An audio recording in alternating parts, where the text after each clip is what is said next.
Qulupnay yomg'iri meniki. Bu qanday olinadi o'zi? Xo'p, gemoroy. Gemoroyni 4 ta darajasi bor.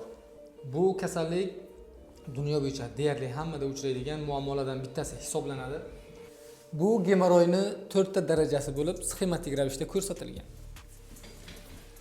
Birinchi, ikkinchi darajadagi gemoroylarni dori-darmon, svecha, mazla bilan o'z vaqtida shifokorga ko'rilsa davolash mumkin.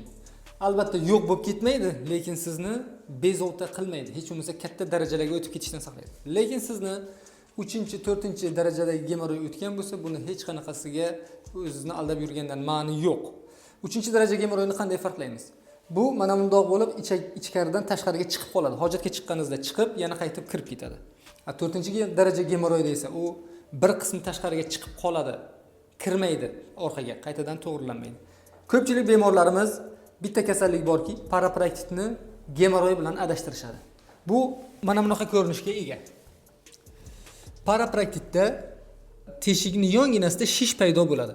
Ko'pchilik buni gemoroy deb o'ylaydi va aptekadan har xil mazla, svecha, tabletkalar olib ichib, gemoroy uchun davolanib yuraveradi hamda bu yiringlik jarayonni boshqa qismlarga tarqalishiga olib kelishi mumkin. Farqiga borib qo'ying. Gemoroy qanday bo'ladi? Parapraktit qanday bo'ladi? Bu gemoroy, bu parapraktit. Bu parapraktit yonida bo'ladi, a gemoroy esa ichkaridan, o'sha teshikning ichidan tashqariga chiqib keladi. Har ikkala holatda ham albatta o'z-o'zingizni davolamang, mutaxassisga uchrang. Sizlar bilan Shermuhammad Fayzullayev, doktor buva. Sog'lig'ingizni asrang.